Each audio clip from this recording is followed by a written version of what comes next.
नमस्कार, सूचना दर्पण न्यूज़ में आपका स्वागत है। अब की बार विधानसभा चुनाव जैसे नज़दीक आ रहे हैं तो उसी प्रकार विधानसभा चुनाव को लेकर आज खास कवरेज में हम पहुंचे हैं विधानसभा शेरगढ़।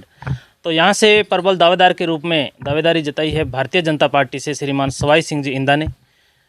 लगातार जनसंपर्क जारी है और किस प्रकार जनता का जो सहयोग मिल रहा है और किस प्रकार अब की बार जो दावेदारी जताई है तो क्या रहेंगे शेरगढ़ विधानसभा से भारतीय जनता पार्टी के अब की बार मुद्दे, तो आज बात करेंगे सवाई सिंह जी इंदा से। सबसे पहले सर चैनल में स्वागत है आपका भी स्वागत है। सवाई सिंह जी, अब की बार प्रबल दावेदार के रूप में भारतीय जनता पार्टी से आपने दावेदारी जताई है, क्या रहा आपका राजनीतिक परिचय से अवगत कराएं।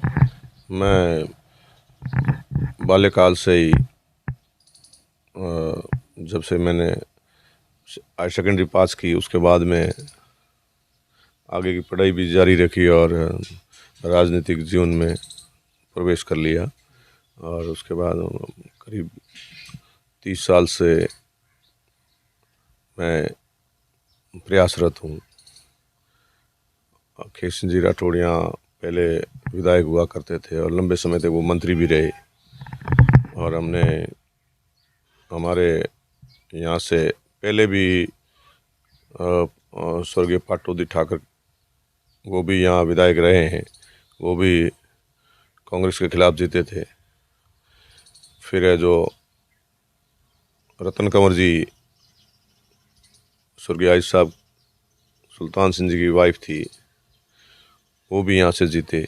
फिर मनोहर सिंह जी इंदा थे हमारे पाटवी बैलवा राणा जी से, हमारे राणा परिवार है तो राणा शाह कान सिंह जी के सुपुत्र थे और वो 5 साल विधायक रहे। 2 बार उसके बाद में 2 बार चुनाव, वो 1 बार विधायक रहे और 2 बार चुनाव हारे, पर बहुत कम अंतर से हारे। उसके बाद में उनका स्वर्गवास हो गया। उसके बाद में हम अभी जो पूर्व विधायक बाबू सिंह जी है,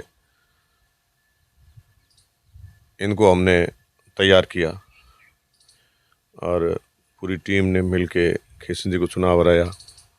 फिर दोबारा मतलब 2008 में चुनाव 3 में जिताया, फिर 8 में चुनाव वापस आए तो हम कम अंतर से जीते, परंतु भारतीय जनता पार्टी 2300 मतों से जीत गई और हम वापस जीत गए। उसके बाद में वापस 13 में चुनाव हुआ तो हम सब एकजुट होकर के चुनाव लड़ा और फिर 13 में भी बाबू सिंह जी को विधायक बनाया। परंतु अब यहाँ का क्या है, इस विधानसभा में भौगोलिक स्थिति ऐसी है, राजपूत बाहुल्य एरिया है और सबसे बड़ी कौम हम इंदा है। करीब 80,000 के आसपास वोट है, उसमें से 38,000 वोट हमारी एक गोत्र के है। जो राजस्थान में एक गोत्र के वोट इतने कहीं नहीं है पूरी 200 विधानसभा में। तो अब सबका मन है कि भाई मनोहर सिंह जी की ये सीट थी, इंदावटी की सीट थी, शायद रतन कंवर जी को भी चुनाव लड़ाया, इंदावटी ने लड़ाया। जब भी भाजपा जनसंघ के समय से जब भी जीती है तो इंदावटी की वजह से जीती है। अब इंदावटी का मन है कि भाई अपना खुद का उम्मीदवार हो, तो इंदावटी क्षेत्र बड़ा है और इसलिए इंदावटी की दावेदारी प्रबल है। मैं चाह रहा हूँ इस बार इंदावटी जीते और इंदावटी का उम्मीदवार जीते और टिकट भी भारतीय जनता पार्टी इंदावटी को देगी। शायद जो भी विचार करेगी पार्टी वो सर्वोपरि है, परंतु इंदावटी का जो हक है, इसलिए बाकी इंदावटी के साथ में करीब 1.5 लाख वोट, ये 2,68,000 वोट टोटल है, उसमें 1.5 लाख वोट तो इंदावटी का ही है टोटल वोट। और हमारी इंदावटी में जितने भी गांव हैं उसमें 37 कौम है, वो इंदावटी के साथ में, ये बात है। सवाई सिंह जी, लगातार आपने बताया कि जिस प्रकार आप राजनीति से जुड़े हुए हो और जिस प्रकार भारतीय जनता पार्टी के यहाँ से जिस प्रकार जो भी दावेदार पार्टी ने यहाँ पे से तय किए, उनके साथ हमेशा कंधे से कंधा मिलाकर आपने उनको जीत हासिल करवाई। अब की बार आपने जो दावेदारी जताई है, क्या है मुख्य रूप से शेरगढ़ विधानसभा की समस्या तो जिनको लेके आप जनता के सामने जा रहे हैं? सबसे पानी की समस्या है। माननीय हमारे गजेंद्र सिंह जी शेखावत जो यहाँ से MP भी है और केंद्रीय जल शक्ति मंत्री भी है, 30,000 करोड़ रुपए इस राज्य सरकार को उन्होंने दिल्ली से दिलवाए और पूरा का पूरा पैसा इन्होंने बिना योजना के लगाना और उसमें पूरे राजस्थान भ्रष्टाचार किया इन्होंने, कांग्रेस ने। तो वो जो योजना थी मोदी जी की, वो यहाँ सक्सेस नहीं हो रही, राजस्थान में पूरे में भी, और ख़ास करके हमारे यहाँ भी नहीं हो रही सक्सेस। क्यों नहीं हो रही? वो उनको तो भ्रष्टाचार करना है, पैसा केंद्र सरकार का है। अब तो ये पूरा का पूरा पैसा भ्रष्टाचार की भेंट चढ़ रहा है। माननीय गजेंद्र सिंह ने खूब प्रयास किए, परंतु जो यहाँ का काम है वो तो स्टेट करती है, वो तो पैसे दिला सकते हैं। दूसरी बात, हमारे यहाँ क्या है, माइन सेक्टर है। माइन सेक्टर में माननीय जल शक्ति मंत्री जी पहले हमारे किसान कल्याण मंत्री थे भारत के, उस समय उन्होंने ये ईसी वगैरह के सरलीकरण के काम करवाए, जिससे लोगों को राहत मिली। मेरे बालेश्वर के आसपास 7,000 खानी हैं, क्वारी लाइसेंस और ये लीज वगैरह। और मैं भी वर्षों से, मैं क्लस्टर का, खान क्लस्टर यूनियन का अध्यक्ष हूँ और वर्षों से मज़दूरों के साथ रहता हूँ। मज़दूरों की समस्याएं बार बार माननीय गजेंद्र सिंह जी ने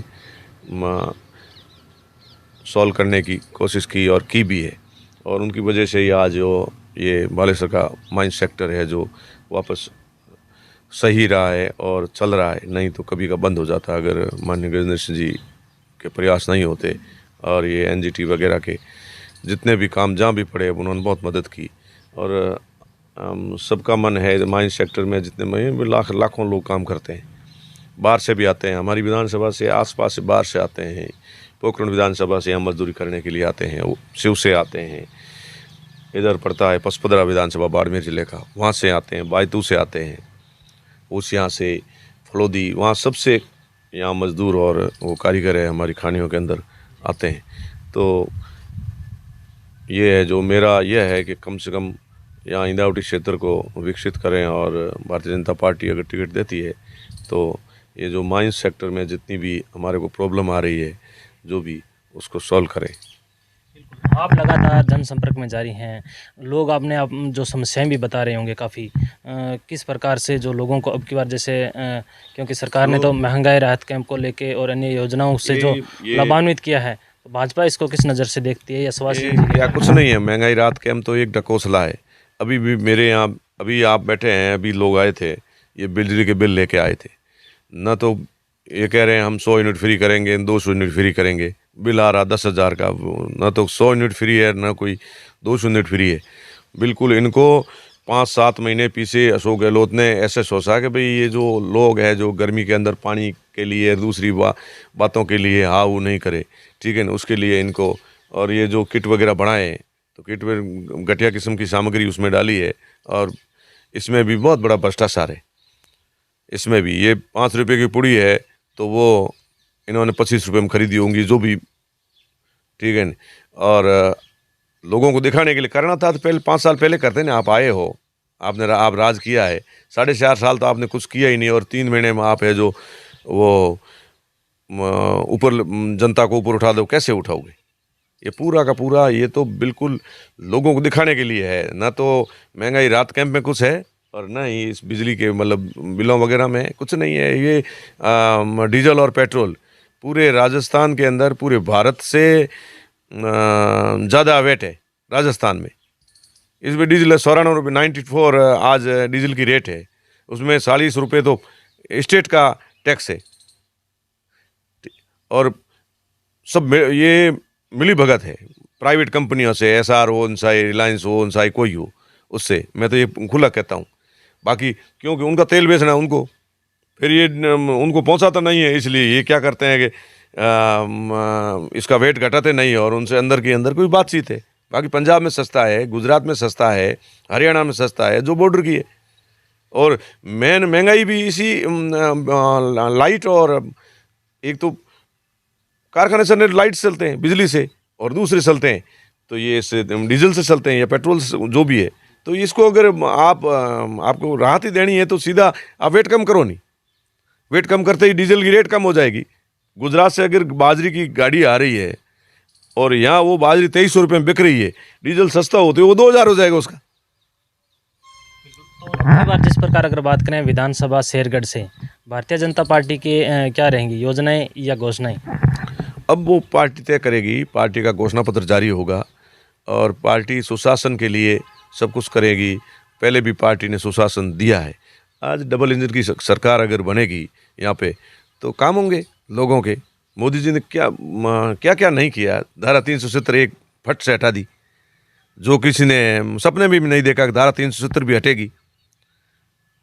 सब हटेगी, ये 30 सब। अब धीरे धीरे ये देश है जो मोदी जी के हाथों में आ गया है और ये कांग्रेस वाले और जितने भी वामपंथी है इन्होंने देश को लूटा है, वर्षों से लूटा है। पहले अंग्रेज़ों ने लूटा, मुगलों ने लूटा और फिर कांग्रेस आ गई। उनकी ये कांग्रेस पार्टी है, ये पूरी की पूरी पार्टी ये उनके अंग्रेज़ों के कदमों पे चलती है और मुगलों के कदमों पे चलती है।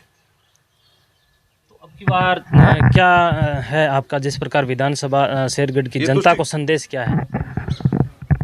शेरगढ़ विधानसभा का शेरगढ़ जनता को संदेश यह है, भारी मतों से भारतीय जनता पार्टी यहाँ से जीते और सुशासन आए। तो ये थे हमारे साथ शेरगढ़ विधानसभा से भारतीय जनता पार्टी के प्रबल दावेदार श्रीमान सवाई सिंह जी इंदा, जिन्होंने बताया कि यहाँ की जो जनता की कहीं ना कहीं मांग है या जो समस्याएं हैं वो काफ़ी जिस प्रकार बिजली पानी को लेके और जो लोगों को जो राहत है वो कहीं ना कहीं नज़र नहीं आ रही। तो इस प्रकार इन्होंने अब की बार जो प्रबल दावेदारी जताई है। तो सर सबसे पहले हमारे चैनल में जिस प्रकार आपने 10 मिनट टाइम दिया उसके लिए बहुत धन्यवाद। आपको भी, आप पधारे यहाँ पे।